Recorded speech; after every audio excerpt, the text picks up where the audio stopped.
കേരള ചരിത്രത്തെ ഐതിഹ്യ രൂപത്തിൽ അവതരിപ്പിക്കുന്ന കേരളോൽപ്പത്തിയിൽ പറയുന്ന 32 പ്രാചീന ബ്രാഹ്മണ ഗ്രാമങ്ങളിൽ 31 ഏറെക്കുറെ തൃപ്തികരമായി ചരിത്രകാരന്മാർ തിരിച്ചറിഞ്ഞിട്ടുണ്ട്. എന്നാൽ കഴുതനാട് എന്ന ബ്രാഹ്മണ ഗ്രാമത്തിന്റെ ആസ്ഥാനം ഏതാണെന്ന് തീർച്ചപ്പെടുത്താൻ ഇനിയും കഴിഞ്ഞിട്ടില്ല. കണ്ണൂർ ജില്ലയിലെ തിരുവട്ടൂർ ബ്രാഹ്മണ ഗ്രാമത്തെ പോലെ കഴുതനാടും കേരള ചരിത്രത്തിൽ നിന്ന് പുറന്തള്ളപ്പെട്ട് കിടക്കുകയാണ്.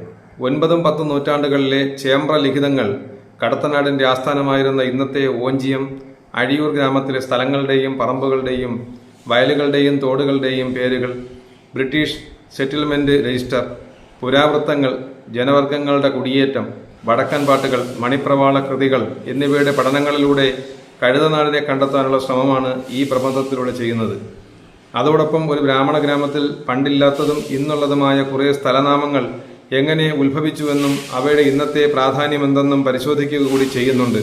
കേരളത്തിലെ പുരാലിഖിത പഠനത്തിന്റെ ശതാബ്ദി പ്രമാണിച്ച് 1991 കേരള സർക്കാർ പുരാവസ്തു വകുപ്പ് തിരുവനന്തപുരത്ത് സംഘടിപ്പിച്ച സെമിനാറിൽ അവതരിപ്പിച്ച പ്രബന്ധത്തിന്റെ വികസിത രൂപം കൂടിയാണ് ഈ പഠനം.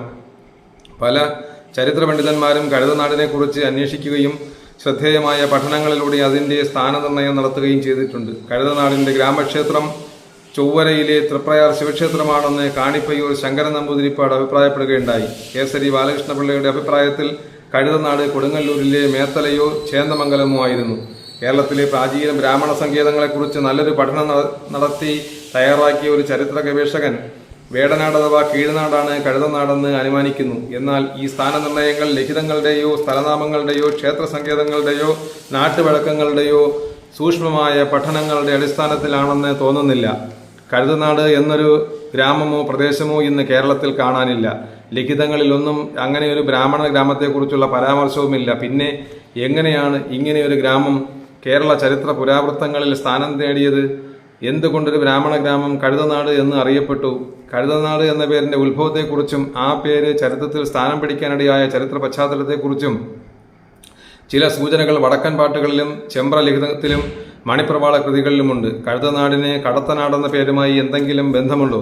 വടക്കേ മലബാറിലെ അനേകം ചരിത്ര സംഭവങ്ങളുടെ കളരിയായ കടത്തനാടിന്റെ പഴയ സ്ഥിരാകേന്ദ്രം ഇന്നത്തെ ഓഞ്ചിയം, അഴിയൂർ, ഏറാമല, ചോറാട് ഗ്രാമപ്രദേശങ്ങളിലായിരുന്നു. വലിയ വെട്ടിപ്പിടുത്തങ്ങളോ ഭൂവിസ്തൃതിയോ കടത്തനാടിനുണ്ടായിരുന്നില്ല.